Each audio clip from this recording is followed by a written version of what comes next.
Bonjour, vous m'entendez?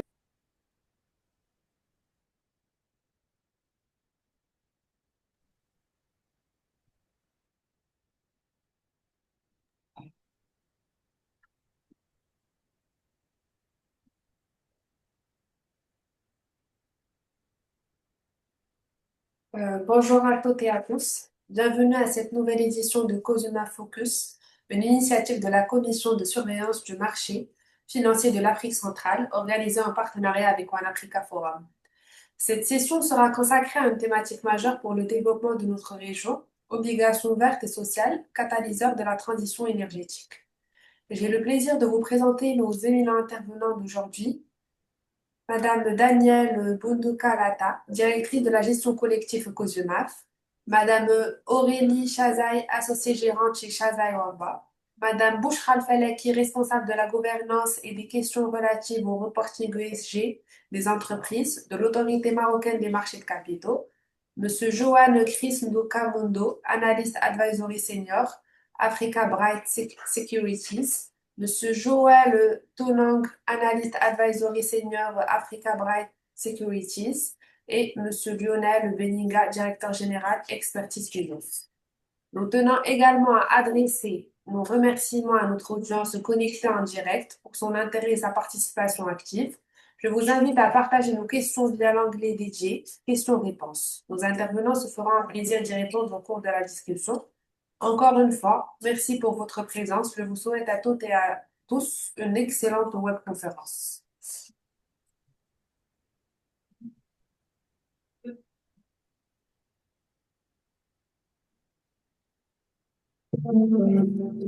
et One Africa pour tous les efforts qu'ils ont fait pour maintenir le contact déjà entre nous, des acteurs de cette grande famille, et le contact aussi avec un écosystème qui est en évolution, en transformation, je dirais même en trop de mutation.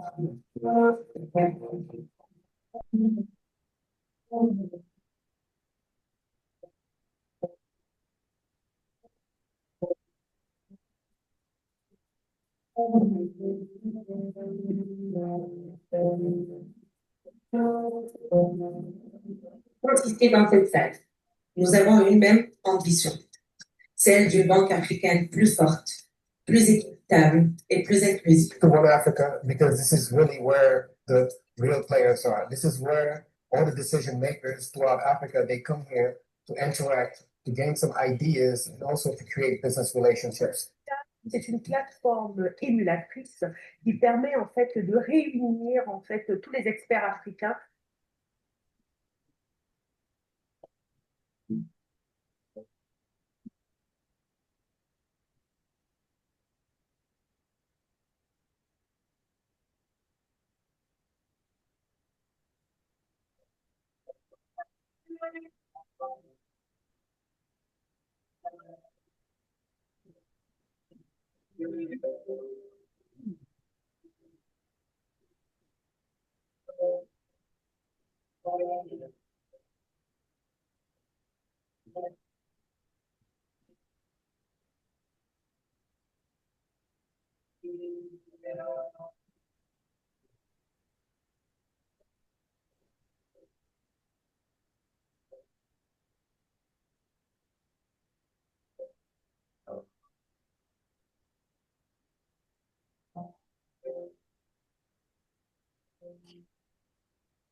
Monsieur Lionel, à vous la parole.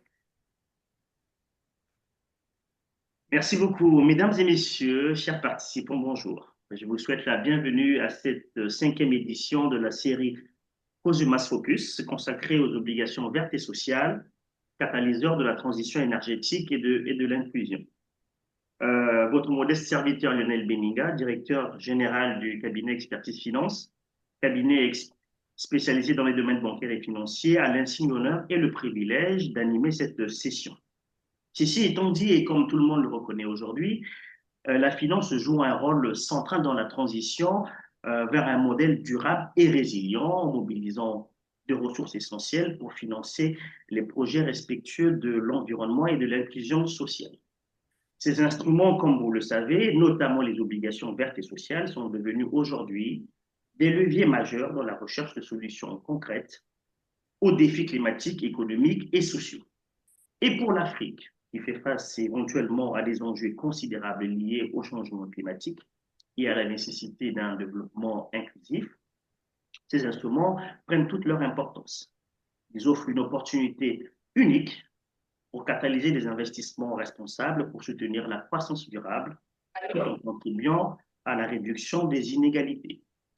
Au cours de cette session, nous allons examiner dans un premier temps comment ces obligations peuvent contribuer à la réalisation des objectifs climatiques et énergétiques du continent avec les interventions de Mme Boundoukou, que je présenterai ultérieurement, et Mme Bouchra El Falaki. Ensuite, Joël Tonon nous dira de quelle manière les obligations sociales peuvent-elles contribuer à réduire les inégalités des populations les plus vulnérables. Enfin, nous discuterons avec Mme Chazaï et M.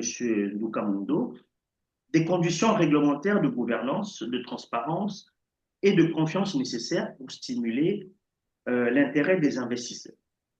Alors, ces différents exposés et débats seront menés par ces panélistes expérimentés et chevronnés, dont l'expertise, j'en suis sûr, enrichira nos échanges et apportera des perspectives bien précieuses. Alors, je vous invite dès maintenant à participer très activement à travers les questions et à ces discussions que j'en suis sûr sera des plus enrichissantes. Alors, sans plus tarder, nous allons lancer notre première session essentielle sur l'avenir écologique de notre session avec Mme Boundoukou Leta, que je vais essayer de présenter très succinctement avant qu'elle prenne la parole. Mme Boundoukou Leta est une avocate spécialisée en droit des affaires et en fiscalité, diplômée de l'Université de Bordeaux 4. Elle a aussi eu un diplôme à l'INSEC Bordeaux en banque assurance. Elle a travaillé dans des cabinets prestigieux parisiens et elle a fait le choix en 2011 de rentrer en Afrique centrale, attirée par son pays, le Gabon, pour travailler pour la COJMAF depuis 2011. Elle a occupé successivement les postes de juriste, chef de cabinet du président, secrétaire général de la COJMAF et aujourd'hui, elle se concentre sur le développement de l'épargne collective en qualité de directrice. Donc, forte de ses 10 ans d'années d'expérience, elle maîtrise parfaitement les enjeux économiques et financiers de la région, ainsi que ses relations avec les institutions financières internationales. Elle a notamment soutenu son pays, le Gabon, dans ses ambitions d'émetteur modèle, en mobilisant plus de 1500 milliards de francs CFA depuis la création de son marché. Madame Boundoukou, si cette description est conforme à ce que vous représentez, je vais vous introduire avec la première question. Comment le régulateur que vous êtes protège les investisseurs dans le cadre d'émission des instruments ESG? Vous allez d'abord, bien entendu, éclairer nos lanternes sur le sigle ESG, et puis vous allez répondre à comment fait le régulateur. Merci beaucoup. Vous avez la parole.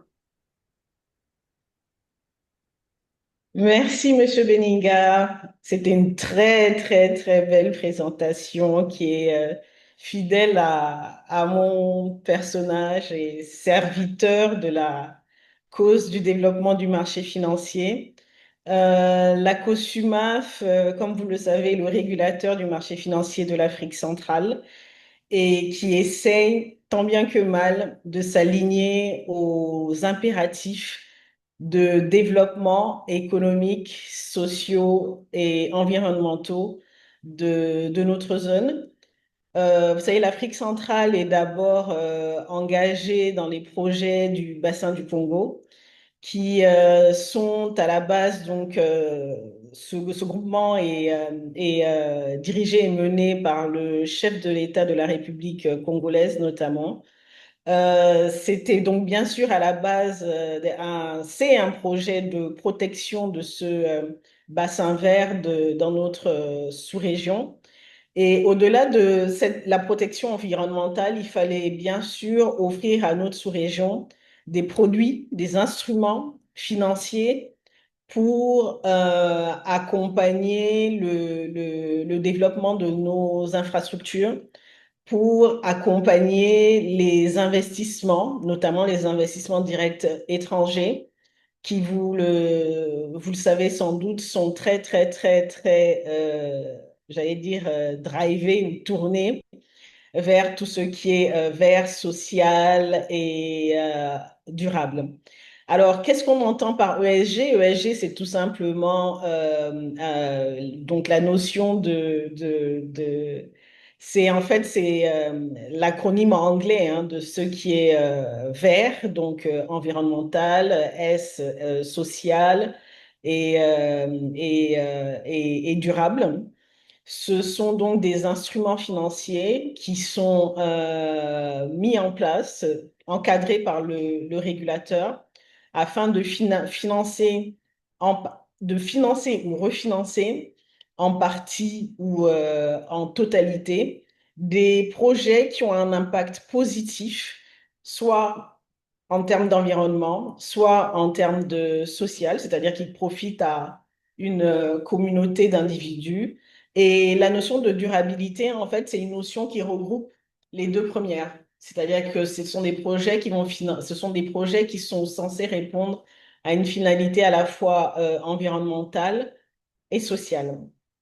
Je ne sais pas si vous voulez qu'on continue ou je vous présente le cadre réglementaire maintenant ou plus tard. Oui, non, merci beaucoup. Vous pouvez commencer sur continuer sur le cadre réglementaire. Alors, je rappelle que vous avez 10 minutes pour votre exposé. Ah, On a déjà épuisé 2 minutes. Il vous reste 8 minutes. Merci. Le cadre réglementaire a été mis en place au niveau du marché financier de l'Afrique centrale avec l'appui du groupe SFI, donc de la Banque mondiale, qui nous ont accompagnés dans l'élaboration de ce qu'on appelait à l'époque un guide d'émission d'obligations, donc ESG. Ce guide était un espèce de cadre de référence pour les émetteurs, pour les investisseurs et pour les acteurs du marché, pour qu'ils sachent les étapes, les différentes définitions et ce qu'on entend par émission de titres obligataires, donc ESG. Comme vous le savez, la COSUMAF a connu une évolution de sa réglementation. Le nouveau corpus réglementaire intègre pleinement les émissions d'instruments financiers ESG et qui sont donc encadrés par un processus en amont, pendant et en aval de l'émission de titres, notamment obligataires.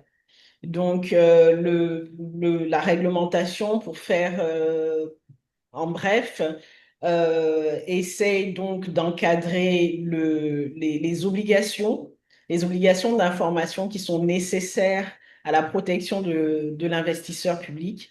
Ces obligations donc sont relatives notamment aux documents d'information quand on en structure et qu'on veut lancer une opération sur le marché. Le document d'information qui doit se faire, bien sûr, avec l'aide de ce qu'on appelle un second party opinion. Donc, c'est un expert indépendant qui va valider la crédibilité de l'instrument et qui va essayer de suivre rigoureusement la levée de fonds pendant l'opération, la vie de l'opération, enfin, l'émetteur sera soumis à un reporting périodique et une publication d'informations sur les événements importants de la levée de fonds. Notamment, il va falloir en fait définir des critères de mesure en fait de l'impact vert, social ou durable du projet qui a été mis en place.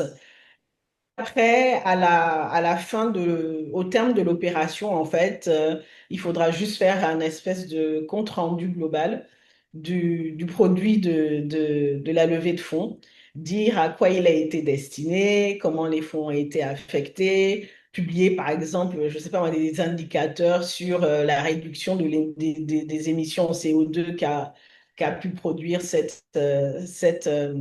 les différents projets. Donc, Madame, vous avez dit deux choses. Vous avez dit deux choses très importantes pour que nos auditeurs comprennent bien. Vous avez parlé du guide et vous avez parlé des reportings ESG. Alors, je m'en vais quand même vous poser cette question pour l'intérêt des lecteurs. depuis qu'on a adopté le guide sur l'émission des obligations, est-ce qu'il y a déjà eu des opérations sur le marché suite au lancement de ce guide? Et deuxième question, vous avez parlé du reporting. Je suppose que quand on parle de reporting, il y a une taxinomie éventuellement. Vous pouvez nous dire éventuellement, est-ce qu'il y a déjà une taxinomie adoptée au niveau de la COJUMAF ou de la CEMAC par rapport à ces éléments de reporting? Merci. Alors, oui, il y a eu de belles opérations. Je vois qu'on est dans le panel, je suis accompagnée de talents de Africa Bright, je pense la société de bourse, qui a, elle, structuré une opération de levée de fonds sur le marché financier ils vous en parleront, c'est un placement privé qui a servi notamment à financer des travaux et des études pour la construction du front de mer de Libreville. Ils ont eu une certification, un label vert pour ça, mais ils en parleront dans le détail. S'agissant de la taxonomie, bien sûr, elle doit être mise en place pour éviter des phénomènes de greenwashing, notamment. En fait, le public de la CEMAC doit savoir ce que le régulateur entend en fait, il faut qu'un organisme définisse ce qu'on entend par vert, social, durable. Qu'est-ce que ces notions recouvrent et quel type d'activités qui sont liées à nos cultures, en fait, peuvent entrer dans ces critères. Alors, la définition de la taxonomie générale doit se faire au niveau de la CEMAC. Donc, la COSUMA fait dans un groupe de travail avec la Banque centrale notamment pour arriver à la définition d'une taxonomie générale pour l'Afrique centrale. Bon, Voilà. merci beaucoup on va arriver à la fin de votre présentation. Je ne sais pas s'il y a quelque chose qui est prévu pour la vulgarisation éventuellement de ce guide ou cette taxinomie, parce que je ne suis pas sûr que le commun des mortels, les citoyens de la communauté soient au courant de tout ça. Est-ce qu'il y a des perspectives? Est-ce qu'il y a des choses prévues pour la vulgarisation de ces guides et de ces taxinomies? Alors, le texte a déjà fait l'objet d'une consultation publique avant son adoption, notamment, je parle du guide. C'est vrai que ce n'était pas entièrement démocratique au niveau de ces Sématiens, c'était réservé notamment aux acteurs. C'est le moins qu'on puisse dire. C'est le moins qu'on- Voilà, c'était pas démocratique. Mais je retiens l'idée. C'est vrai que la COSMAF, comme vous le savez, est engagée de manière constante dans un travail de pédagogie envers les masses. Donc, bien sûr que la COSMAF pourra faire des séminaires spécialement dédiés à la question, comme c'est le cas aujourd'hui par webinaire, mais on pourra le faire en présentiel. Il n'y a pas de problème. Merci. Merci beaucoup, Madame Bounoukou, pour cette brillante présentation. Je vais laisser la parole à Madame Bouchra El Falaki pour prendre la suite que je vais présenter très succinctement avant qu'elle puisse répondre à nos interrogations. Madame Bouchra a une riche expérience de plus de 30 ans dans l'AMC. Elle a occupé plusieurs responsabilités prestigieuses, notamment responsable du contrôle de l'information à la tête de l'entité qui supervise la gouvernance des émetteurs. Elle est également en charge du suivi de la finance durable et des affaires comptables.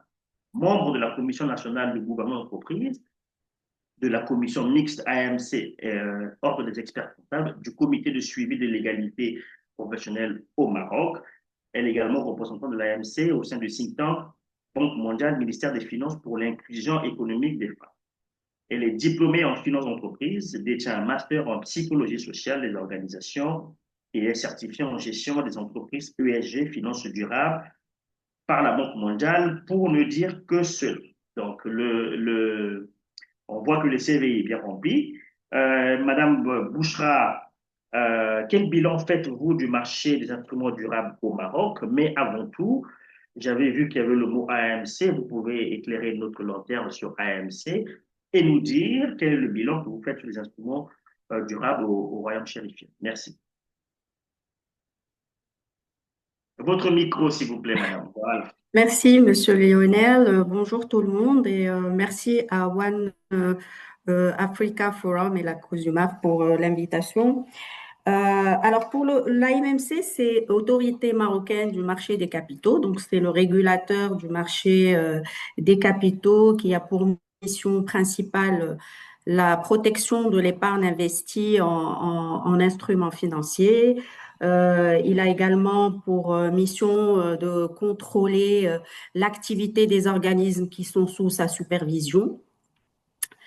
Il contribue et aide le gouvernement dans les projets réglementaires liés au marché des capitaux, participe également à l'éducation financière du public. Donc voilà, concrètement, c'est l'autorité ou l'institution qui donne l'autorisation aux sociétés pour s'introduire en bourse, pour lever des fonds sur le marché financier à travers des augmentations de capital, des obligations, donc qu'elles soient durables ou autres. Voilà, donc en résumé, c'est ça, c'est la mission, ce sont les missions principales de l'autorité au Maroc. D'accord, merci beaucoup. Je vois que vous êtes un peu notre Je- COJUMA, fait un peu du Maroc. voilà, donc oui, j'entendais très attentivement les propos de Madame Danielle Cécilia, pour ne pas écorcher votre nom. Je fais attention et je vois que nous avons à peu près les mêmes soucis, la même trajectoire. Donc, pour le bilan du marché des instruments durables au Maroc, on peut très bien regarder le bilan soit avec le verre à moitié plein ou le verre à moitié vide. Mais en tout cas, il y a de très belles réalisations qui ont été faites durant cette dernière décennie dans la promotion et l'émergence du marché des instruments durables. Pour nous, au Maroc, l'aventure, elle a commencé en 2016 lors de la COP 22 que nous avons abritée à Marrakech. Et c'était le moment où c'était vraiment, c'était le catalyseur en fait de cette prise de conscience sur les enjeux du développement durable. Bon, on connaissait tous à peu près ce que c'était, mais vraiment, c'était la sonnette d'alarme qui a été tirée pendant cet événement et pendant lequel nous, en tant que secteur financier, tous, on s'est mobilisé pour agir et agir immédiatement. Donc, fallait donc décider à mutualiser nos efforts, à travailler côte à côte et ensemble pour pouvoir faire quelque chose et agir immédiatement. Donc, ce qui a abouti à l'élaboration de deux feuilles de route. La première, elle a été dédiée à une liste de mesures et d'actions que nous avons listées pour agir très rapidement, pour mettre en place un marché des green bonds, un marché des instruments durables. Et une deuxième feuille de route, elle était dédiée à l'émergence de la finance durable en Afrique. Donc, elle avait une dimension continentale. Donc voilà, donc c'était les deux feuilles de route que nous nous sommes engagés à respecter. Et d'ailleurs, dès la fin de la COP 22, nous nous sommes attelés aussi avec l'appui de la SFI pour mettre en place le guide des Green Bonds que nous avons donc élaboré avec leur appui. Et, par contre, nous, ça a été démocratisé puisqu'il est au niveau de notre site web. Notre site web, il a été publié instantanément après la mise en consultation, bien entendu, puisque nous avons également, au niveau du régulateur, la même démarche pour produire en fait les circulaires ou toute la réglementation qui encadre le marché. Donc, nous procédons à une consultation publique pour recueillir les remarques des parties prenantes. Et là, automatiquement, donc le guide qui était en quelque sorte une appui pour les émetteurs pour qu'ils réalisent les premières émissions d'obligations vertes. Et aussi, c'était en quelque sorte, ça permettait d'assurer une sorte de synergie et de mise en œuvre coordonnée avec les besoins en information des investisseurs investisseurs. Donc, on a essayé de mettre en place des pratiques alignées sur les pratiques internationales. Et on a eu la première émission des Green Bonds la même année. Donc, c'était à travers une banque de la place qui a émis quelque chose comme 500 millions de dirhams en Green Bond pour financer des projets à impact environnemental important. Donc, le bilan de 2016 à aujourd'hui, on a autorisé huit émissions d'instruments durables donc, qui combinent entre les green bonds, les social bonds et aussi les gender bonds. Nous avons autorisé une opération de gender bond dédiée à financer des projets portés par des femmes. Le bilan, est-ce qu'on peut dire que c'est un bilan positif? C'est certes parce que il y a eu des initiatives, il y a eu des choses qui se sont passées entre-temps, dont notamment le reporting ESG dont parlait Madame tout à l'heure. Et qui portait en fait sur l'information du public sur toute l'activité ESG de toutes les entreprises, qu'elles aient levé des fonds durables ou pas. C'est une obligation d'information qui incombe à tous les émetteurs, une fois par an, de rendre compte de leur politique environnementale vis-à-vis de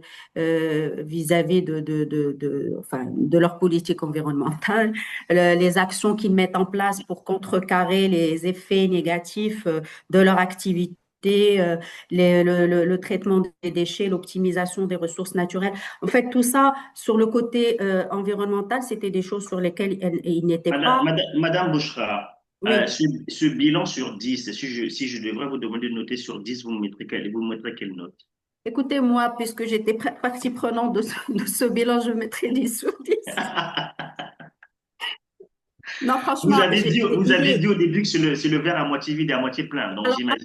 Pourquoi à moitié vide? Parce que aujourd'hui, on est comme acteur. Je parle sur le plan macroéconomique. Le Maroc est engagé vis-à-vis de la lutte contre les changements climatiques. C'est un acteur engagé de la région.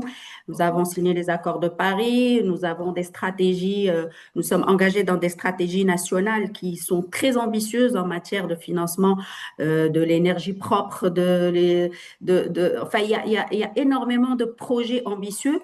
Et par exemple, nous avons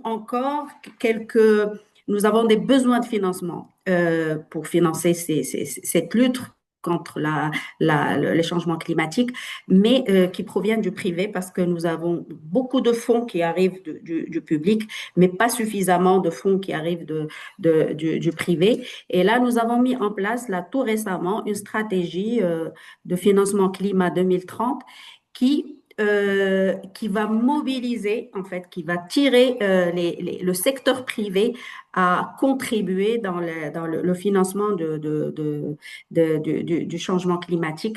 Nous avons une participation du secteur privé qui est aux alentours de 25-30%, alors que nous aspirons à ce qu'elle atteigne les 50% d'ici 2030. Puisque dans la région MENA, on n'est pas très bien, je dirais, noté, vu que la moyenne dépasse un petit peu le taux que je vous ai avancé. Et ça fait partie d'une dynamique mondiale, puisque Madame Bouchra, Oui. alors, puisque je vois que vous parlez avec beaucoup de passion, hein, le sujet vous passionne, Oui, c'est clair. on le sent. Alors, comme le chrono tourne, je vais vous demander en une minute Oui. de me dire, j'ai vu que vous avez déjà commencé à l'explorer, quelles sont les pistes que vous explorez actuellement au niveau du Royaume pour dynamiser ce marché en 2-3 mots vite fait, s'il vous plaît. Alors, très rapidement, vulgariser plus les produits d'instruments durables parce que il y a un manque de communication peut-être sur le sujet, bien que les dernières émissions obligataires les Green Bonds, elles ont été souscrites 8 fois. Donc, ça veut dire qu'il y a qu'il y a une volonté des investisseurs de s'engager sur ce créneau. Peut-être en manque de papier, il n'y a pas suffisamment d'émetteurs qui mettent ce type d'instruments sur le marché. Donc, il faut booster de ce côté. Il y a également la taxonomie dont parlait Madame aussi, que nous n'avons pas encore mis en place, que nous sommes en train de finaliser dans le cadre de cette stratégie nationale. Nous avons également en train d'explorer des pistes avec le gouvernement pour attirer des investisseurs et des émetteurs sur ce marché avec des incitations fiscales, avec des facilités administratives. On n'en sait pas encore, on n'a pas encore stabilisé en fait les aspects qui seront pris en compte, mais on est en train de creuser sur ces pistes, enfin de minimiser les risques en optant pour le blended capital, c'est-à-dire avec un mix de financement entre le public et le privé pour justement rassurer les émetteurs et encourager toute cette dynamique.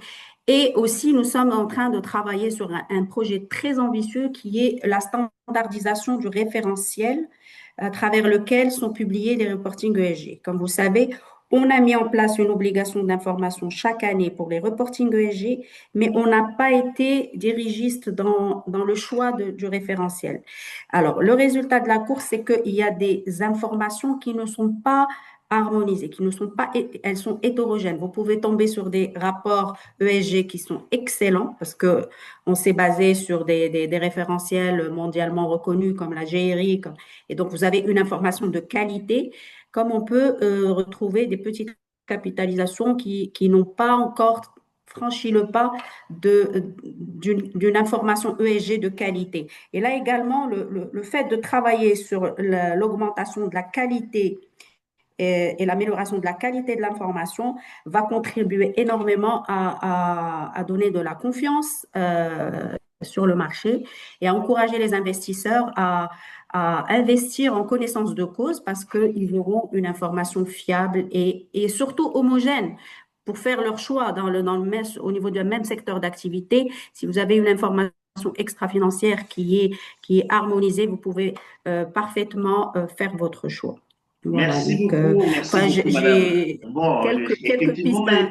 mais restez avec nous parce que je pense qu'il y aura beaucoup de questions. On a bien planté le décor avec vous et madame Boudoukoulata. De toutes les manières, je pose une question, mais vous répondrez ça après quand on va ouvrir les séances questions, notamment le cadre de coopération qui est entre COSUMAP et AMC. Quand on va ouvrir les séances questions, ça va être la première question que vous allez répondre. On va passer à notre deuxième thématique qui concerne les obligations sociales et comment ces obligations sociales peuvent réduire les inégalités et soutenir les populations les plus vulnérables. Je vais laisser la place à Joël Tournon que je vais présenter très rapidement avant qu'il prenne la parole. Donc, Joël Tournon est un analyste financier qui travaille à African Bright Securities où il travaille dans le département conseil sur l'élaboration des business plans, la structuration financière et la levée de fonds sur le marché régional et international. Il est diplômé d'un master en comptabilité et finance à l'Université catholique d'Afrique centrale, où il a débuté sa carrière chez PwC en tant que consultant avec une expertise avérée en inclusion financière. Il a accompagné beaucoup de PME et de micro-entrepreneurs dans leur démarche de financement pour le compte de PNUD au Cameroun. Donc, sur cette deuxième thématique, je vais laisser la place à Joël. Si cette présentation est fidèle à ce que vous représentez, je vous laisse la place pour nous dire comment les obligations sociales peuvent contribuer à réduire les inégalités et soutenir nos populations vulnérables. Joël, vous avez la parole. D'accord, merci beaucoup. Bonjour Lionel, bonjour à tout le monde, bonjour à tout le panel. Donc, comment est-ce que les obligations sociales peuvent-elles participer à réduire les inégalités? Déjà, nous allons essayer de nous entendre sur les concepts clés. Quand on parle d'inclusion sociale, en général, on fait référence à un processus qui vise à garantir que tous les individus, quel que soit leur âge, leur sexe, leur origine ethnique, puissent participer pleinement à la vie sociale, économique, politique et culturelle de leur communauté, voire de leur pays. Donc, aujourd'hui, l'inclusion sociale est, comme nous le savons, une problématique actuelle dans le monde, mais particulièrement en Afrique centrale, où le secteur informel continue d'occuper 65% des emplois, à titre d'exemple, qui sont souvent précaires ou à faible productivité. Donc, lorsqu'on parle d'obligations sociales, nous l'avons déjà rappelé au début, la différence majeure avec une obligation classique réside dans la capacité à démontrer un impact social positif. Donc, dans ce sens-là, les projets qui peuvent être financés seront de plusieurs ordres. Ils peuvent être concerner les infrastructures de base, donc l'eau, le transport, l'énergie. Ils peuvent concerner l'accès à la santé, l'éducation, la formation, le logement abordable. Ils peuvent concerner également la création d'emplois et le soutien aux PME, ainsi que l'inclusion des groupes vulnérables, que sont les femmes, les jeunes, les personnes handicapées ou les migrants. Donc, à la question de savoir comment est-ce que les obligations sociales peuvent euh, ou œuvrer pour l'inclusion financière, nous dirons déjà simplement de prime abord que toute obligation sociale concourt à réduire les disparités entre les populations d'une société et donc peut permettre l'inclusion sociale. Mais nous allons essayer de voir ensemble déjà quel est l'historique récent des obligations sociales dans le monde et est-ce qu'historiquement, elles ont eu un impact positif sur les populations. Donc, rapidement, parce que nous n'avons pas beaucoup de temps, comme tu l'as souligné, Lionel, nous allons prendre trois cas qui concernent l'Europe d'une part, mais l'Afrique également. Donc, autour de la pandémie COVID 2020, l'Union européenne, grâce aux obligations sociales, a pu lever près de 100 milliards d'euros pour protéger 31,5 millions de personnes et 2,5 millions d'entreprises face aux conséquences de la pandémie. La Banque de développement du Conseil de l'Europe a également levé 450 millions d'euros lors du conflit russo-ukrainien pour soutenir les réfugiés ukrainiens en Pologne. Plus près de nous, en Afrique, la Banque africaine de développement œuvre depuis longtemps à travers des levées d'obligations sociales pour l'accès à l'eau, l'agriculture, l'éducation et la sécurité alimentaire. Donc, quid de l'Afrique centrale, me direz-vous? Aujourd'hui, l'inclusion sociale en Afrique centrale peut passer par l'inclusion financière. Comment est-ce qu'on va définir l'inclusion financière?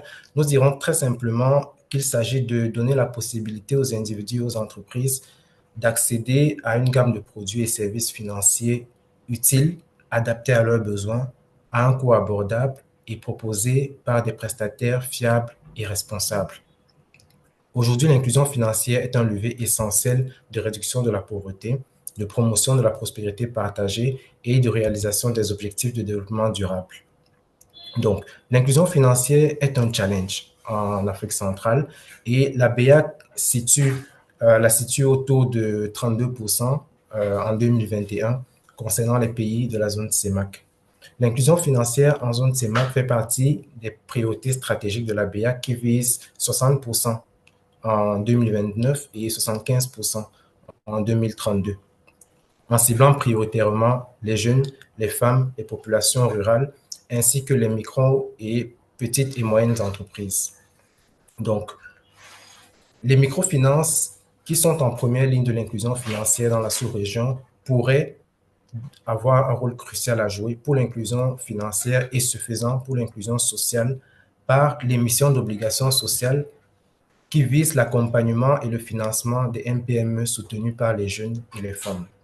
Historiquement, dans le pays, nous savons que les microfinances ont la capacité technique d'accompagnement et de financement des PME, mais jusqu'aujourd'hui, ce financement provient en général d'organisations internationales telles que le PNUD Cameroun. Et nous savons également qu'ACEP, il y a déjà 2 ans, a ouvert la voie aux microfinances sur le marché financier par la levée d'une obligation classique de 5 milliards de francs CFA. Donc aujourd'hui, nous pensons que les défis sont certes nombreux, mais les microfinances pourraient être une voie privilégiée qui favoriserait l'inclusion financière à travers les obligations sociales. Maintenant, les défis, oui. Joël, qu'est-ce qu'il faudrait plus pour susciter plus d'engouement ou motiver beaucoup beaucoup d'acteurs sur les obligations sociales. Merci pour la question, Lionel. Rappelons que pour une émission obligataire classique, disons, nous allons avoir trois intervenants majeurs. Je le simplifie pour l'ensemble de nos interlocuteurs. Nous allons avoir un émetteur, nous allons avoir des investisseurs et un intermédiaire. Aujourd'hui, afin de stimuler voilà, les obligations sociales sur le marché de l'Afrique centrale, il faudrait déjà que les émetteurs, dans notre cas peut-être les microfinances, puissent voilà, se mettre au diapason d'exigences réglementées et internationales afin de proposer des structures de gouvernance et de contrôle interne au top. Côté investisseur, oui, côté investisseur, nous savons que les obligations sociales vont beaucoup plus concerner les investisseurs qui sont soucieux d'avoir un impact social avéré, donc les investisseurs responsables.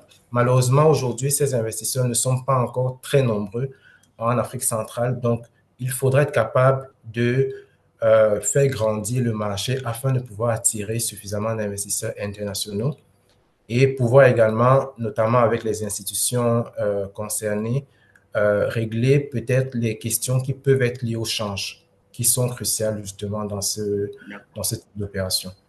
Donc, enfin, concernant les intermédiaires, toutes les entreprises qui pourraient être intéressées par une émission d'obligations sociales pourraient voilà, se rapprocher de sociétés de bourse expérimentées et qui ont déjà prouvé leurs compétences dans l'émission d'obligations vertes et sociales. Merci beaucoup, Joël. Alors, je garde les meilleurs pour la fin. Je pense qu'il y aura beaucoup de questions. Je vous garde avec moi. Il y a pas mal de questions comme le plaidoyer à faire pour le lancement. Vous garderez cette première question-là pour la série de questions. On va entamer notre dernière phase de thème avec les deux dernières interventions qui restent avant d'ouvrir la séquence des questions. On va discuter maintenant des conditions réglementaires, de gouvernance, de transparence et de confiance nécessaires pour stimuler l'intérêt des investisseurs. Donc, j'ai deux éminents panélistes qui vont échanger là-dessus. D'abord, Madame Aurélie Chazaille, que je vais présenter très succinctement. Bonjour, Madame. J'ai eu beaucoup de mal à faire la synthèse de votre CV tellement qu'il y avait beaucoup de choses inscrites là-dessus. Alors, succinctement, vous allez me dire, Madame Chazaille est diplômée en master, avocate diplômée du master droit financier, droit des affaires et fiscalité de l'Université de Paris en Panthéon-Sorbonne. Elle est aussi membre des bureaux du barreau du Cameroun et de Paris, associée gérante du cabinet panafricain Chazaille Wamba, basé à Douala, qui a des bureaux également à Libreville et à Paris. Vous avez une très grande expérience dans les cabinets internationaux, notamment à Paris, et vous êtes aussi chargé de cours de droit bancaire à l'université Cergy-Pontoise, spécialiste des questions juridiques financières en Europe et en Afrique, et en particulier dans l'espace OADA. Vous intervenez auprès de plusieurs clients institutionnels, multinationales, gouvernements et institutions financières, pour ne citer que ceux-là. Alors, si cela est conforme à minima à ce que vous représentez, je vais vous laisser la parole. Si vous voulez compléter, vous les compléterez volontiers. Et de nous présenter comment le cadre de gouvernance peut stimuler les intérêts des investisseurs. Merci, madame, vous avez la parole. Merci, Monsieur Lionel. Pour la présentation de mon parcours est assez fidèle. Je vous en remercie. Donc, merci à tous. C'est un plaisir d'être avec vous aujourd'hui pour parler de ce sujet ô combien stimulant et intéressant et surtout embryonnaire dans notre zone qui est la zone CEMAC. Donc, je vais essayer un petit peu de donner quelques éléments un peu de réflexion, de discussion. Et pour ça, donc on a eu le régulateur. Moi, je vais parler en ma casquette de conseil juridique des investisseurs nationaux ou internationaux, ou également d'émetteurs régionaux qui seraient intéressés par la souscription à ces instruments en zone CEMAC. Donc, pour booster, parce que le thème, c'est vraiment de savoir quelles sont les conditions de transparence et de confiance pour stimuler l'intérêt des investisseurs, je dirais d'abord qu'il y a vraiment des impératifs de durabilité, mais surtout de conformité internationale. C'est-à-dire, vous savez, ce marché est très sémillant dans le monde. Le marché mondial des obligations durables a franchi le seuil des 800 milliards de dollars d'émissions annuelles en 2022 dans le monde, donc c'est énorme. Donc, ce qui démontre bien l'appétit croissant des investisseurs institutionnels pour ces instruments-là. C'est clair. Il faut également noter que nous, l'espace CEMAC, on a vraiment des caractéristiques économiques singulières qui sont faites pour développer ce marché. Pourquoi? Puisque nos économies de la région sont largement tributaires des ressources naturelles, comme vous le savez, avec une diversification économique qui est limitée et des besoins quand même considérables en infrastructures sociales et environnementales. Donc, il y a vraiment une carte à jouer pour les acteurs de ce secteur-là. Euh, En termes de référentiel, je vais un peu parler des standards internationaux de l'International Capital Market Association, qui est l'ICMA, qui fait vraiment office de référence en la matière. Donc l'ICMA, c'est une association professionnelle internationale qui regroupe plusieurs acteurs en fait des marchés de capitaux internationaux. Donc vous avez des banques, des sociétés d'investissement, des cabinets d'avocats, etc. Et cette association, l'ICMA, a mis en place des standards qui sont vraiment des standards de référence dans ce domaine. Vous avez notamment les Green Bond Principles, euh, vous avez les Social Bond Principles et vous avez les Sustainability Bond Guidelines. Donc ces trois-là, c'est vraiment les principes directeurs de l'ICMA qui constituent vraiment la référence incontournable pour assurer la reconnaissance internationale des émissions d'obligations vertes. Et donc, ces cadres-là, vraiment, établissent des exigences assez spécifiques en matière, par exemple, d'affectation des fonds, comment on affecte les fonds, de transparence, d'accord, de reporting, mais également de revues externes. Donc tout ça sont vraiment des conditions essentielles pour, à mon sens, permettre l'adhésion des investisseurs institutionnels aux green bonds qui seraient émis en Afrique. Donc c'est vraiment l'alignement à ces standards. Pour moi, ça conditionne vraiment la capacité d'attirer ces investisseurs institutionnels étrangers-là qui sont particulièrement sensibles aux critères ESG qu'on a vu tout à l'heure, donc environnemental, social and governance. Donc il faut pouvoir s'arrimer. Madame Sadaï, Madame Oui. Sadaï, est-ce qu'aujourd'hui on a un climat des affaires, est-ce qu'on a un cadre institutionnel qui existe aujourd'hui dans la CEMAC ou ailleurs dans le continent qui puisse attirer les investisseurs? Est-ce que moi, investisseur en Europe ou en Occident, est-ce que j'ai naturellement comme ça l'envie de venir faire ce type d'opération en Afrique subsaharienne ou au Maghreb? Alors, il faut faire une différence entre la zone CEMAC et la zone UEMOA. Il faut dire quand même que, par exemple, sur la zone UEMOA, le CREP-MF, qui est l'équivalent de notre COSUMAF, etc., a vraiment, dès 2020, s'est doté dès 2020 d'un guide pour les émissions d'obligations vertes, sociales et durables sur le marché régional de l'UEMOA. Et en 2024, il y a vraiment eu effectivement une taxonomie exhaustive et structurée qui encadre en fait ces émissions d'obligations.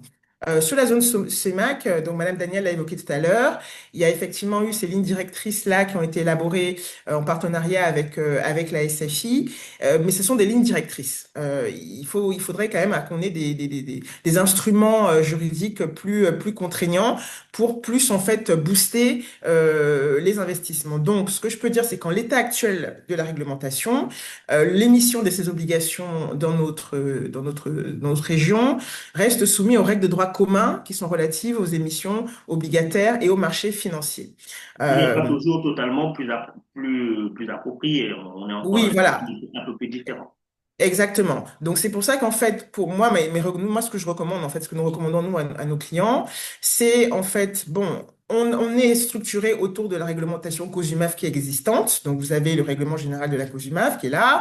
Vous avez les différentes instructions de la COSUMAF qui sont relatives aux modalités d'appel public à l'épargne, etc., etc. Et en plus de ça, nous conseillons vraiment de ça, pour les émetteurs, de s'aligner volontairement. Donc volontairement, puisqu'il n'y a pas encore de corpus contraignant, de s'arrimer volontairement donc à ces standards internationaux que j'ai évoqués tout à l'heure, afin de garantir la crédibilité de leurs émissions. Et pour ça, à mon sens, hein, il y a vraiment trois impératifs qui s'imposent. Donc, comme je l'ai dit, arrimer la documentation d'émissions donc les documents d'information, etc., aux principes directeurs de l'ICMA relatifs aux obligations vertes, sociales et durables. Ça, c'est un. Ensuite, il faut instituer un cadre de gouvernance interne destiné à assurer vraiment une sélection rigoureuse des projets qui sont financés et un suivi méthodique de leur exécution. Ça, c'est indispensable. Et enfin, il faut également être en mesure de mettre en œuvre un dispositif de transparence renforcé qui permet vraiment aux investisseurs de disposer d'informations claires et régulières sur l'allocation des fonds et sur les impacts concrets qui sont générés par ces projets.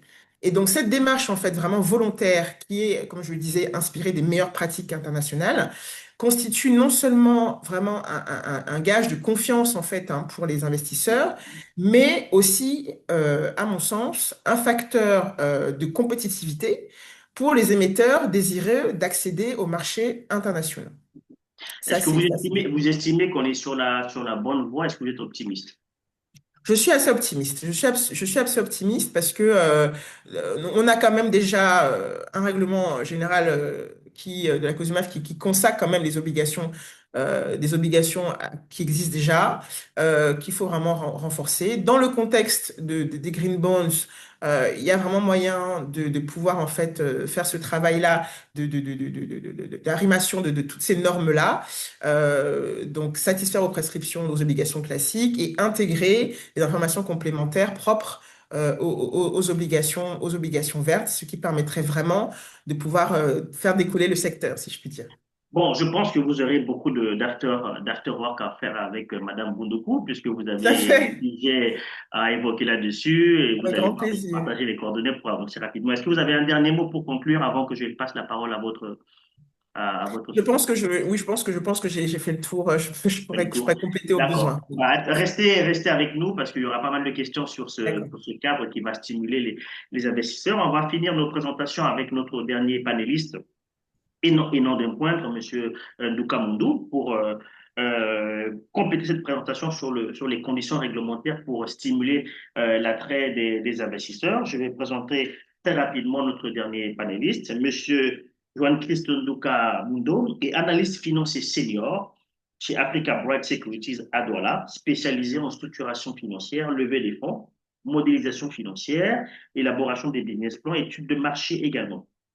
Alors, sa longue expérience inclut également des postes très importants chez Finetude à Paris, à Crédit Compagnie, à Tidjari Wafa Bank au Cameroun, dans les domaines des marchés des capitaux, l'analyse des crédits et de suivi économique. Notre dernier panéliste est diplômé d'un master en corporate finance de la Paris School of Business. Il possède également une très solide expérience en finance d'entreprise et en marché financier. C'est avec M. Luca Mondo que nous allons finir nos interventions. Je vous laisse la parole pour nous entretenir sur cette dernière thématique. Vous avez la parole, M. Jean Ducou, si cette présentation est conforme à ce que vous êtes. Merci. Merci, Monsieur Belinga. Concernant la présentation, tout est juste et parfait, je le dirais comme ça.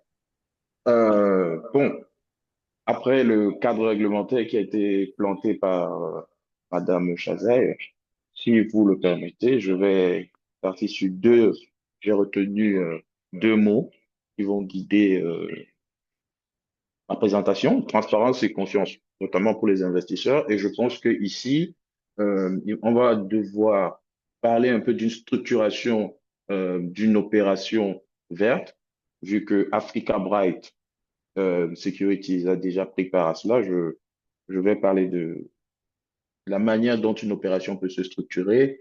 Éventuellement, je vous dirai comment est-ce que Africa Bright a intervenu auprès d'un émetteur dans la zone CEMAC.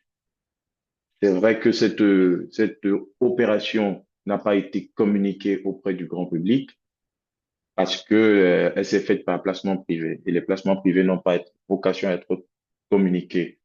Je parle sous le contrôle de Madame Daniel Sis. Il y a beaucoup de coûts. Donc, pour commencer, je vais vous dire pour en ce qui concerne les émissions d'obligations ouvertes, il y a des principes qui gouvernent les dites obligations. Et ces principes, on pourra les retrouver dans les guidelines qui ont été notés en début par Madame Danielle Cécilia Boutou. Donc, le premier principe, généralement, c'est l'allocation des fonds. Donc, cette étape exige que les projets qui doivent être financés doivent être décrits dans le document d'information. Parce qu'il faut bien dire que les émissions d'obligations vont suivre le schéma classique d'une émission classique d'obligations. Donc, ici, nous aurons également aussi la publication d'un document d'information et par conséquent, pour ce qui est des obligations, il faudra décrire les projets parce qu'il faut bien le préciser que c'est le projet qui va apporter la caractéristique verte, durable, etc. Ensuite, nous avons l'évaluation et la sélection des projets à financer. Dans ce cadre, l'émetteur devra communiquer aux investisseurs les objectifs des projets, leurs impacts environnementaux et sociaux. Ensuite, il y a des critères d'éligibilité des projets et la gestion des risques. Donc, pour cela, il y a des organismes qui peuvent être approchés par l'émetteur. Dans le cas d'Africa Bright, nous avons réussi à obtenir avec l'émetteur qui qui a émis des titres verts sur le marché financier de la zone CEMAC, nous avons réussi à obtenir la certification EDGE. Je pourrais revenir dessus pour vous décrire ce que c'est. Et le troisième principe de gouvernance, c'est la gestion des fonds levés. Vous savez, les investisseurs, qu'ils soient locaux ou internationaux, aimeraient bien savoir comment est-ce que les fonds qu'ils vont mettre à disposition de l'émetteur vont être gérés et surtout comment ils vont être remboursés. C'est pourquoi la bonne pratique préconise que les fonds levés soient cantonnés dans des comptes de dépôt spécifiques. Donc, on peut encore parler d'un compte séquestre dans lequel le produit des émissions va être déposé pour rembourser les investisseurs, payer le service de la dette s'il faut. Et enfin, le quatrième et dernier principe, c'est la communication et le reporting. Donc ici, il faut savoir que lors d'une émission d'obligation verte, il y a une communication qui se fait au moment de l'émission et une communication qui se fait après l'émission. Donc, il y a notamment, si je reviens sur le moment de l'émission, nous aurons la procédure d'évaluation de sélection qui doit être communiquée, les procédures de suivi et de contrôle telles que l'a rappelé mon collègue Joël. Il y a des informations relatives à l'allocation des fonds. Donc, on va dire, on a créé un compte séquestre, il est domicilié dans telle entité bancaire. Pour assurer les investisseurs, on aura la description des projets et on aura les montants alloués à différents types de projets. Après l'émission, nous aurons également des données à communiquer aux investisseurs, notamment la procédure d'évaluation de sélection, les montants alloués, les indications d'impact GSS. Il faut préciser aussi que dans le cadre de ces émissions, on pourrait faire recours à des auditeurs indépendants qui viendront pour accompagner l'émetteur et qui vont être en quelque sorte responsables du suivi et du contrôle des projets qui vont être financés par les émissions. J'aimerais, si vous le souhaitez, revenir un tout petit peu sur la certification EDGE.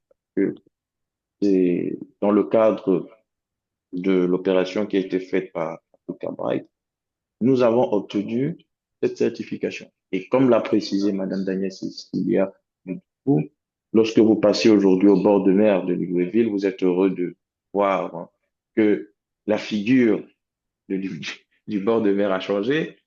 On va dire qu'Africa Bright a sa part de responsabilité dans cela. Donc, nous avons accompagné un émetteur pour une émission de 20 milliards. Il a obtenu une certification EDGE, qui est une excellente certification qui est développée avec la SFI. Et c'est une certification pour des bâtiments. C'est une certification pour des bâtiments. Elle repose, on va dire, dans 3 domaines. Et une certification EDGE Certified, donc qui fait la réduction de la consommation d'énergie. Nous avons une certification EDGE Advanced qui est identique à la première, mais avec au moins 40% de réduction de la consommation d'énergie. Nous avons une certification zéro carbone. Donc là, vous voyez très bien que, Monsieur Dukamondo, j'ai deux petites questions pour vous. Et puis, bien dites-moi. entendu, j'ai très peur quand je vous entends parce que je vois que c'est quand même très technique. On est dans les domaines pas évidents. Quand je veux monter un dossier comme ça va me prendre combien de temps? D'abord, c'est la première question. Pour boucler une opération comme ça va me prendre combien de temps? Deuxième question, alors comment on fait, comment on évalue l'impact environnemental et social d'un projet, par exemple, le projet, vous avez cité bord de mer à Libreville, nous qui sommes à Libreville, donc c'est le plaisir qu'on voit tout le temps. Comment on peut évaluer l'impact environnemental et social? Alors, dans le cadre, je vais commencer par la durée. Donc, pour pouvoir prendre un chronogramme indicatif, la durée globale de l'opération, on peut se situer autour de 6 à 1 an. Tout va dépendre aussi de l'émetteur, parce qu'il va falloir que l'émetteur puisse disposer de la donnée. Dans le cadre de l'opération que nous avons menée, nous avons eu un émetteur qui est efficace, donc la durée était sensiblement réduite. Concernant maintenant les impacts environnementaux, nous recrutons généralement un expert parce que pour la certification, nous avons des experts qui sont venus, qui ont analysé le projet parce que Africa Bright ici n'est qu'une société de bourse qui ne fait que du conseil financier.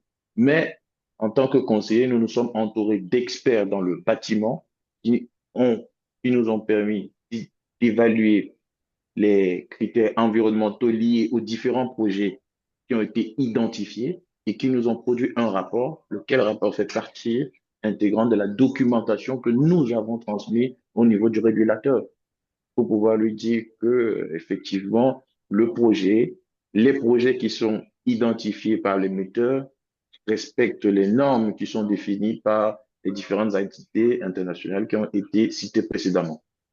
Je ne sais pas si j'ai répondu à votre Merci question. beaucoup. Bon, alors, la dernière question, quel est le plaidoyer que vous faites pour inviter beaucoup d'investisseurs à venir? Quel est votre dernier plaidoyer? Et après, on va ouvrir la séquence de questions.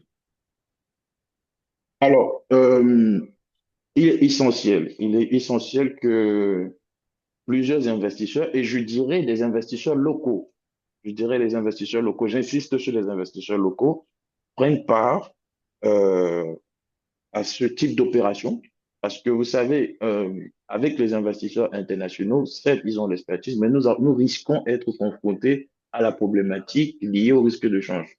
Donc, nous souhaitons que les investisseurs locaux participent davantage à à ce type d'instrument, participent davantage à des émissions via ce type d'instrument, parce que cela nous permettra également d'éduquer, je dis bien d'éduquer les masses et de faire prendre conscience à certaines personnes du caractère écologique que la finance pourrait revêtir également. Merci beaucoup, monsieur Dukamondo, pour cette brillante présentation. Je pense qu'on a fait le tour des trois problématiques sur lesquelles on va discuter. On aura maintenant la place aux différentes questions des auditeurs, de ceux qui nous écoutent, pour savoir s'il y a des problématiques particulières. Mais tout à l'heure, avant que je laisse la place, que je lise quelques questions que j'ai déjà reçues, j'avais posé une première question au début pour Madame Bouchra et Madame Bundukulata pour savoir quel était le cadre de coopération qu'il y avait entre les deux organes de supervision des marchés financiers. Donc, j'espère qu'elles sont avec nous pour répondre à cette première problématique. Et puis après, on va ouvrir des listes de trois questions par trois questions. On va répondre aux questions des auditeurs et puis après, on va conclure notre session de panel. Alors, si Madame Bondoukou et Madame Bouchra sont avec nous, la première question, c'est quel est le cadre de coopération qu'il y a entre les deux entités? J'ai l'impression qu'elles ne sont pas avec nous. Si, voilà. Oui, on est Alors, là. quel est le cadre de coopération qui existe entre vous? Est-ce que vous avez des réunions? Est-ce que vous vous entendez? Est-ce que vous collaborez? Vous discutez? Il y a des partages entre vous puisque vous partagez des problématiques similaires. Je laisse la parole à qui veut la prendre. Chacun à son tour de rôle. Vous avez 1 minute pour nous dire globalement quel est le cadre d'échange et de partage qu'il y a entre vous. Merci. Allez-y, Bouchra. Euh, mais vous êtes l'avocate, donc les accords de coopération en principe passent par vous. Oui, nous avons une entité qui gère, une entité de relations internationales qui gère les coopérations avec nos homologues africains ou étrangers. Avec la COSUMAF, nous avons plusieurs échanges. En tout cas, on reçoit régulièrement des délégations de la COSUMAF comme nous-mêmes. On a déjà fait plusieurs visites à la COSUMAF. Nous coopérons à travers des échanges sur les sujets réglementaires. Euh, voilà, donc quand il y a des problématiques particulières, il y a une sorte de coopération, je dirais, intercontinentale assez forte avec la COSUMAF en particulier, avec d'autres régulateurs en Afrique, mais la COSUMAF est structurée de façon à ce que les échanges sont assez fluides. Il me semble même que Madame Daniel, on s'est rencontrés à un certain nombre d'événements, que ce soit au Maroc ou, il me semble, à l'étranger. Je ne sais pas, est-ce que c'est vous qu'on avait rencontré au niveau de l'IFREFI au Liban? Mhm. Voilà, donc c'est bien vous. Vous n'avez pas changé en tout cas depuis, ça fait quand même quelques années déjà. Voilà, donc les coopérations, elles sont de tout genre, mais surtout en matière de, je dirais, réglementaire, surtout nous avons été un petit peu, je dirais, pionniers dans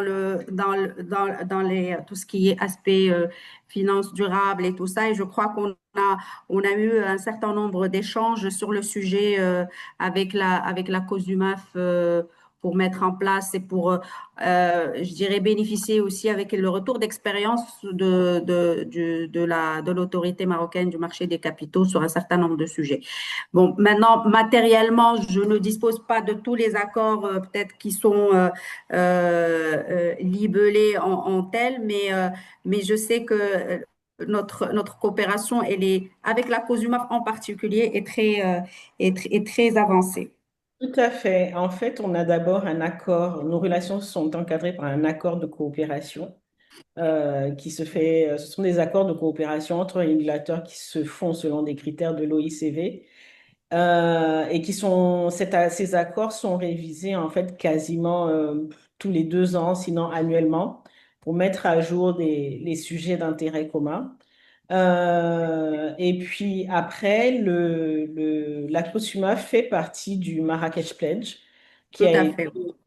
énoncé plus tôt.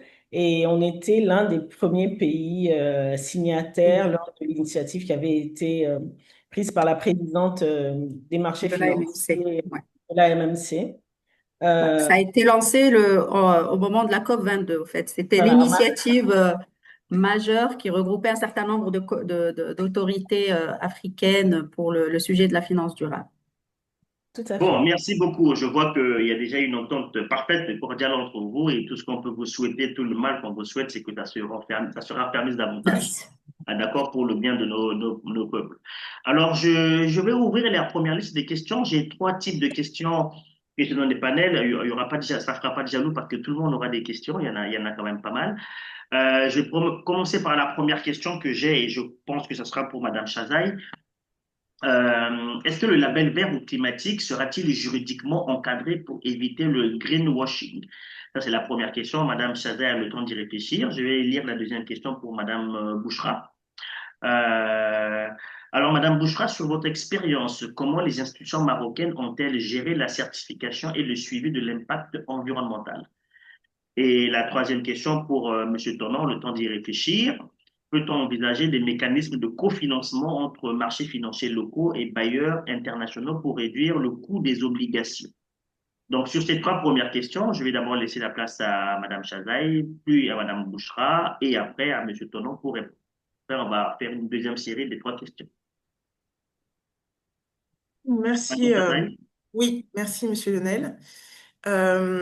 Sur cette question d'encadrement, effectivement, bon, il est très probable, hein, effectivement, que ces labels verts ou labels climatiques deviennent, parce que c'est pas encore le cas, juridiquement encadrés pour limiter les risques de greenwashing. Parce que on assiste aujourd'hui à travers le monde à une multiplication des labels dits durables, verts, Est-ce etc. que vous pouvez rappeler succinctement pour tous ceux qui ne sont pas aussi très anglophones comme nous, le greenwashing? Le greenwashing, en fait, c'est une expression qui veut dire, en fait, en gros, utiliser, en fait, les objectifs de durabilité verte à des raisons de marketing uniquement. C'est-à-dire qu'en fait, il y a pas de fond. C'est juste pour, en gros, une société veut juste bien se présenter en disant, nous contribuons, en fait, à tout ce qui est écologique, etc. Alors que dans les faits, c'est pas du tout le cas. D'accord. Puisque c'est en fait un élément qui permet, un élément de marketing et de commercialité des sociétés. Donc en fait, je sais qu'au niveau de l'Union européenne, il y a plusieurs démarches qui ont été engagées pour ce sens-là. Il y a eu des directives européennes qui ont été mises en place. Alors ne me demandez pas de vous les citer parce que je ne les ai pas de tête, mais clairement ça a été mis en place. Donc du coup, il y a ces cadres-là qui ont été allégués pour uniformiser tout ça. Maintenant, au niveau sous-régional, c'est pas encore le cas parce qu'il y a quand même des défis qui se posent pour cet encadrement juridique-là, quand même, puisque bon, il faut pouvoir harmoniser internationalement qu'est-ce qu'on entend par label dans les différents pays, etc., pour éviter les arbitrages réglementaires. Donc, c'est un chantier qui est quand même assez large et je pense que ce qui se fera, c'est qu'il y aura effectivement des harmonisations, mais sous-régionales, d'accord, par chaque région et chaque autorité. Ça, c'est ce que je peux donner comme élément de Merci réponse. beaucoup. S'il y a un complément dans le panel, n'hésitez pas s'il y a un complément. Euh, ok, d'accord. On va aller à la deuxième question pour Madame Bouchra. Oui. Est-ce que vous pouvez me rappeler la question, s'il vous plaît? Alors, sur votre retour d'expérience, comment les institutions marocaines ont-elles géré la certification et le suivi d'impact environnemental? Alors, comme je l'ai précisé au niveau de la présentation, il y a une obligation de reporting annuel de la part de tous les émetteurs, qu'ils aient émis des instruments durables ou pas. Donc, annuellement, ils doivent rendre compte sur l'impact de leur activité sur l'environnement. Et alors, depuis 2019, donc la circulaire qui prévoit cette disposition date de 2019. Alors, au fur et à mesure des années, on a constaté qu'effectivement, parmi les choses qui ne sont pas obligatoires, c'est la revue d'un tiers indépendant de tout le reporting ESG. Donc, elle n'est pas obligatoire parce qu'on ne voulait pas imposer ça dès le début. On a estimé qu'il fallait d'abord préparer l'écosystème et préparer les certificateurs qui allaient commencer à assumer cette responsabilité avant de la rendre obligatoire. Aujourd'hui, on se retrouve avec quelque chose comme 20% d'émetteurs qui font leur bilan carbone, par exemple, et qui accompagnent ce bilan carbone scope 1, scope 2 et scope 3 euh, par des attestations de revues de tiers indépendants qui attestent de la véracité de ce bilan carbone. Il y a à peu près 2% uniquement qui font la revue de de tout le reporting ESG. Aujourd'hui, on a comme ambition de préparer les certificateurs, donc notamment les commissaires aux comptes, et pour cela, il faudrait inclure dans leur cursus de formation plusieurs heures de formation sur la finance durable parce que ils ont été donc formés par rapport à la revue des états financiers, mais pas extra-financiers, en tout cas chez nous. Donc, on est en train de travailler dans le cadre de la commission mixte des experts comptables AMMC sur l'opportunité d'introduire cela dans leur cursus de formation pour avoir ce qu'on appelle des commissaires aux comptes durabilité. Parce que l'aspect le plus je dirais, difficile dans cette certification, c'est l'aspect environnemental. Autant pour le reste, le social et la gouvernance, c'est quelque chose qui peut être très vite vérifiable. Mais par rapport à l'aspect environnement, effectivement, il y a encore, il faudrait d'abord ce renforcement de capacité. Nous sommes en train de travailler dessus pour justement préparer ces professionnels de la finance durable, que ce soit des commissaires aux comptes ou autres. On verra comment on va s'organiser par rapport à ça. Par exemple, en France, nous avons la H2A, qui est la haute autorité de l'audit en France, elle autorise en fait les commissaires aux comptes à exercer cette prérogative de revoir les reportings ESG des Mais émetteurs. madame, est-ce qu'il n'y a pas une réticence de l'ordre des experts comptables là-dessus? Parce que je sais que là, Pas du tout. c'est des Mais dépassements non, de mais fonction, ça. C'est des dépassements de fonction traditionnels ouais, non, non, non, pas du non? tout. Vous savez, le commissaire aux comptes et l'expert comptable, de manière générale, est une personne qui fait un travail de conseil de l'entreprise. Et il est tellement bien placé que c'est un tiers de confiance. Au contraire, ça fait une niche supplémentaire parce que c'est un marché qui est assez rémunérateur, hein.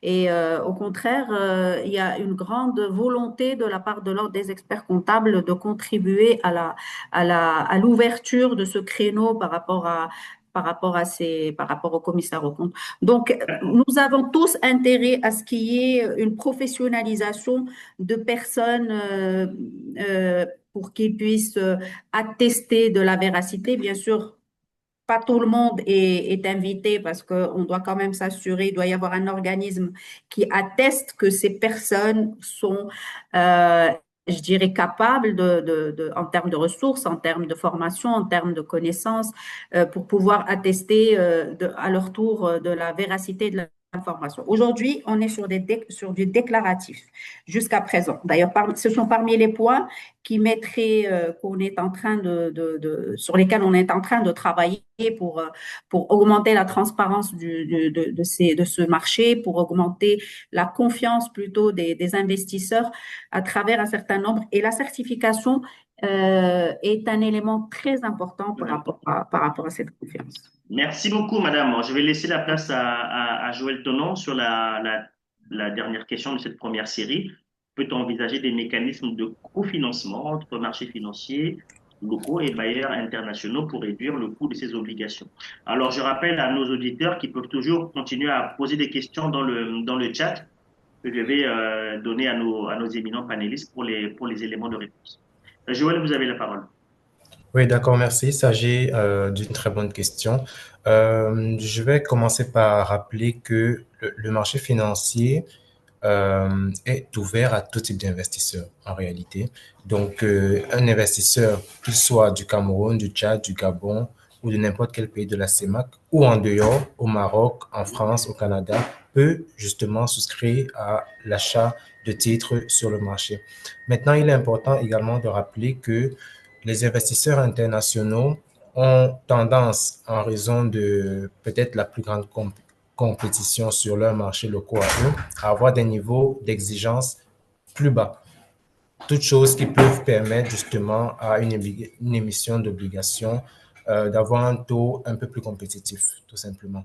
Donc, comment ramener les investisseurs internationaux? Je dirais tout simplement, l'attractivité du projet doit être au top et doit réellement parler et correspondre à tous les canevas internationaux cités par Madame Chazet ou mon collègue Joanne Chris. Merci beaucoup. On a encore deux questions qui restent dans le pipe que je vais donner pour les deux panélistes qui restent. Madame Boundoufou, il y a une question pour vous. À quand pour la COSUMAF une taxinomie sous-régionale? Votre auditeur souhaiterait avoir un chronogramme et un calendrier bien précis. Effectivement, je sens qu'il est très intéressé par le sujet. À quand à la COSUMAF pour avoir un calendrier bien précis de cette taxonomie pour les reporting ESG? Alors, on va distinguer la taxonomie des reporting. Comme je le disais au départ, en fait, il s'agit en fait de définir ce que la communauté ou le marché, de manière générale, entend par projet environnemental, social et durable. Donc, il s'agit en fait de critères qui doivent faire l'objet d'un entendement de place. Quand on avait commencé à travailler avec le SBFN, c'est une organisation qui s'occupe de tout ce qui est implémentation de marchés ESG à travers le monde et qui est lié à la SFI. Il était question qu'on travaille de manière communautaire, hein. Donc, avec la Banque centrale, la CEMA, qui est un peu les institutions financières et économiques de la sous-région. Le nombre fait la beauté, mais ça rend aussi les choses un peu plus lourdes. Si ce n'était que moi, bien sûr, je pense qu'on aurait pu avoir en même temps ou très vite, très rapidement après l'élaboration de la réglementation, on aurait pu avoir une taxonomie qui permettrait justement de limiter les phénomènes de greenwashing comme on discutait tout à l'heure. C'est une entente sous-régionale. Malheureusement, je ne peux pas dicter le temps et le tempo aux Et autres institutions. on n'a pas un agenda indicatif approximatif. On n'a malheureusement pas d'agenda indicatif à ce stade, mais là, vous me mettez la pression. Donc, et surtout que Madame Chazet, elle veut absolument des textes, des textes, des textes, des textes. Donc, j'ai la pression. Elle n'est pas juriste pour rien, hein. Elle n'est pas juriste pour rien, en effet, mais bon, le règlement général incorpore déjà des aspects de documents d'information spécifiques pour les émissions d'obligations vertes. Et il nous faudra des instructions, bien sûr, pour compléter tout ça. Donc, je vais faire remonter le besoin urgent au On va président. prendre notre mal en patience. On va prendre notre mal en patience et on espérera que à la prochaine session, on aura déjà un agenda dessus. Si. Monsieur Ndouka, j'ai une question pour vous. Quel est le rôle des fonds d'investissement ou OPCVM régionaux? Quel rôle pourraient-ils jouer dans l'achat ou la titrisation de ces obligations sociales? Vous avez pas mal parlé de la structuration de ces opérations. Quel rôle pourraient jouer ces OPCVM? Bon, très bien. Merci pour la question. Euh, Je tiens à rappeler que ici nous sommes en présence d'Africa Bright Securities, qui est la société de bourse. Néanmoins, Africa Bright, c'est un groupe qui a aussi une société de gestion d'actifs. Et les OPCVM renvoient à la société de gestion d'actifs. Donc, nous allons commencer par définir ce que nous entendons par un OPCVM pour que tout le monde puisse être sur la même ligne. Donc, un OPCVM, c'est un organisme de placement collectif en valeur mobilière. Donc, c'est un portefeuille dans lequel on investit des valeurs mobilières. Et nous venons de voir tout de suite que les émissions d'obligations vertes peuvent être faites sur le marché financier. Donc, ça représente des valeurs mobilières. Ici, quand je regarde la question, je dirais tout simplement que c'est l'entreprise propriétaire des fonds qui définit sa stratégie d'investissement et qui définit les instruments sur lesquels elle souhaiterait que le fonds qu'elle a investi. Donc, ici, on dira tout simplement que le fonds, si dans sa stratégie, a décidé de mettre des obligations vertes, il mettra des obligations vertes. Et aujourd'hui, je parle maintenant sous le contrôle de la COSUMAF. La COSUMAF a incité les organismes de placement collectif, je pense des OPC, à prendre une partie des obligations émises par les corporates. Donc, je pense que si demain, il y a des corporates qui émettent des titres verts, les fonds, suivant leur stratégie, pourront décider éventuellement de prendre des obligations vertes. Je ne sais pas s'il y a des actions dans ce sens, mais Mais est-ce qu'il y des a instruments verts. Ça peut s'adresser à la COSUMAF comme à vous. Est-ce qu'il y a une profondeur du marché? Est-ce qu'il y a une liquidité aussi suffisante du marché pour faciliter ce type d'opération? En fait, je vais me permettre de répondre puisque je m'occupe aussi de la gestion collective qui donc supervise ce type d'instrument, de produit. Donc, pour pouvoir avoir un fonds d'investissement vert, bien sûr, il faut investir dans des instruments financiers qui ont fait l'objet d'un label vert. Ces instruments financiers-là peuvent être disponibles soit sur la place, donc sur notre marché financier, ou alors, par exemple, si l'opération de Africa Bright avait été un appel public à l'épargne, la société de gestion qui gérerait un fonds vert aurait pu acquérir des titres obligataires issus de cette opération pour abonder son fonds et le proposer, bien sûr, à ses investisseurs selon le programme, la stratégie d'investissement du fonds d'investissement. Malheureusement, comme vous le disiez, monsieur le modérateur, et très justement, on n'a pas assez d'opérations labellisées ESG. Maintenant, vous allez me dire, les fonds d'investissement peuvent également, elles peuvent investir, elles peuvent en fait investir ou souscrire dans des opérations à l'international. Donc, tout ce qui se fait au Maroc ou en UMOA peut faire partie du portefeuille global du fonds, mais dans une limite. Il y a une limite réglementaire pour les investissements à l'étranger. Et j'entends déjà les Africa Bright me dire que le contrôle de change, tout ça, tout ça, tout ça. C'est vrai que il y a un travail avec la Banque centrale, mais comme vous savez, normalement, les opérations qui sont faites sur le marché financier font l'objet d'une autorisation préalable, en fait. Il suffit de c'est très administratif. Pour des businessmen comme les sociétés de bourse, tout ça, c'est très embêtant, très rébarbatif. Mais en fait, il faut juste suivre les indications administratives de la Banque centrale. Il y a une autorisation qui doit être envoyée, en fait, préalablement. Une dernière question que je donnerai un peu pour tout le monde, hein, prendra la parole qui veut. J'entends pas parler des banques ici.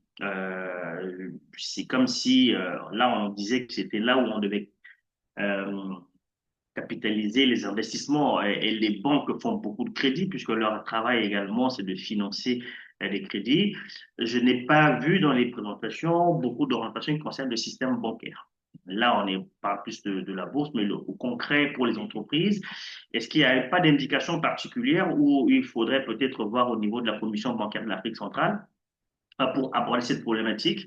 Je n'ai pas vu d'incitation particulière des banques à financer des activités vertes éventuellement. Alors, c'est lié à quoi, Madame Chazaï, Madame Bouloukou, c'est lié à quoi?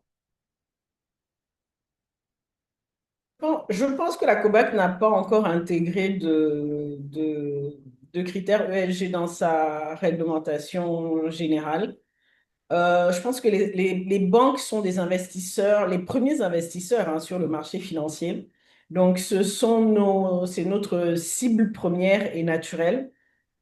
Maintenant, les banques n'ont pas en CEMAC d'incitation réglementaire particulière, c'est-à-dire qu'ils pourraient être favorables à leur activité, quoi. Ils n'ont pas d'incitation pour investir sur des projets verts. Il faut rendre le marché beaucoup plus profond.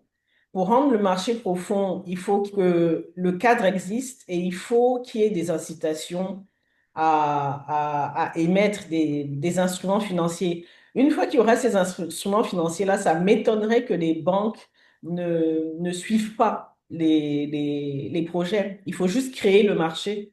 Et on compte sur D'accord. Madame Chazaï qui a Madame plein. Chazaï, est-ce qu'il y a un mot à dire là-dessus? Non, non, non, je pense qu'elle a, elle a bien cerné le point. Merci. D'accord. Alors, une dernière question pour finir, c'était qui vient de là, c'est pour Madame Bouchra que j'ai reçue. Madame Bouchra, alors il y a un auditeur qui vous demande qu'en l'absence de second party opinion et des revues indépendantes, est-ce que Mhm. vos obligations ne seront-elles pas taxées de greenwashing?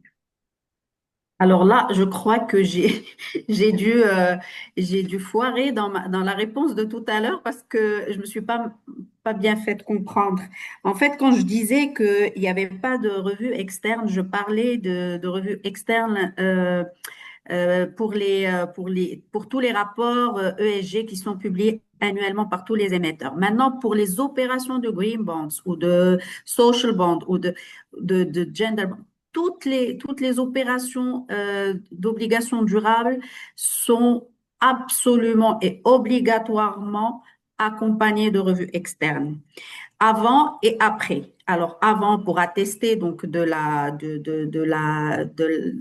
du caractère vert de l'obligation du projet, et puis aussi après pour l'allocation des fonds qui ont été levés chaque année, le vérificateur externe doit se prononcer sur l'allocation des fonds.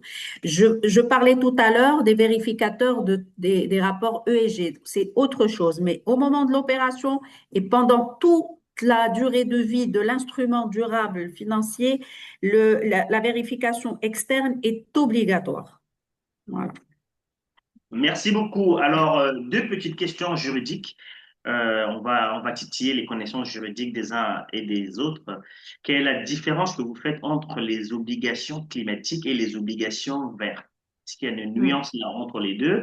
Et deuxième question similaire, quel est le bon dosage au niveau de la réglementation, du cadre réglementaire, pour à la fois inciter, innover et pousser les acteurs à venir? On dit toujours que trop de réglementation tue la réglementation. Quel est le bon dosage qu'il faudra avoir pour que ça soit à la fois incitatif, mais à la fois suffisamment encadré pour que les investisseurs qui puissent venir puissent avoir l'assurance, effectivement, que leurs actions vont avoir une finalité certaine. Alors d'abord, la nuance qu'il y a entre les deux, et puis quel est le bon dosage à avoir? Madame Chazaï, Madame Boundougou. Ah, pardon, oui. Donc, oui, je peux répondre sur la première question. J'étais un petit problème de réseau. Vous m'entendez bien? Oui, on vous entend très bien, madame. Vous m'entendez?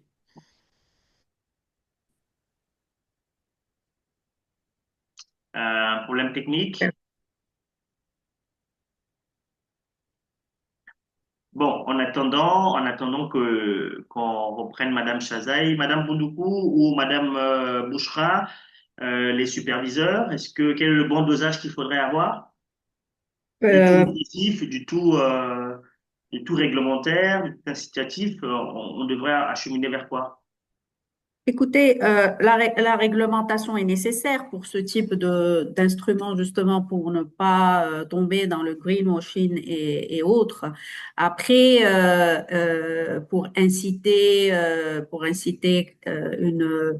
les investisseurs à intégrer ce segment de marché, ils ont besoin de confiance, ils ont besoin je dirais, de panoplie diversifiée de produits pour que chacun y trouve son compte dans les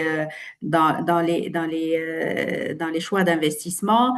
Il faudrait qu'il y ait un appui des gouvernements, donc des incitations, une sorte de réconfort comme je disais tout à l'heure, une sorte de mixte dans l'investissement pour pouvoir être en confiance sur les projets.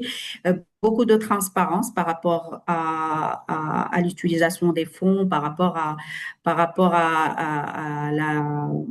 je dirais, le caractère vert de ces projets. Mais en tout cas, je pense que les investisseurs sont de plus en plus attirés vers ces créneaux.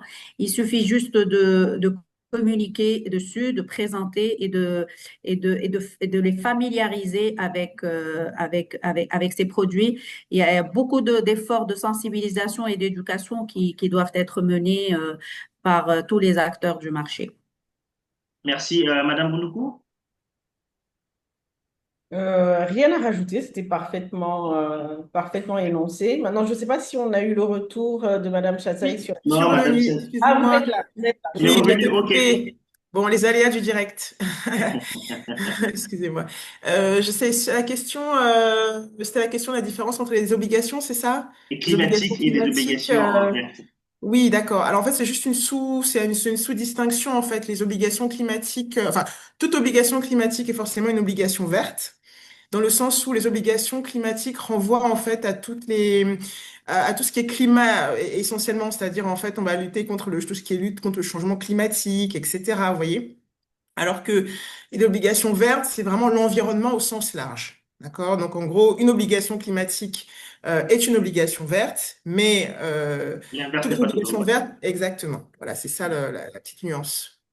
Merci beaucoup. Est-ce que les superviseurs font du bac à sable réglementaire? Je ne sais pas si au Maroc, comme à la COJUMAP, vous avez des centres d'expérimentation avant d'adopter une réglementation parce que ça va un peu de pair avec le bon niveau de dosage. Est-ce il y a quelques cobayes d'expérience comme ça que vous prenez, vous travaillez un peu avec eux avant la mise en place des différentes réglementations? Ça s'adresse aux superviseurs.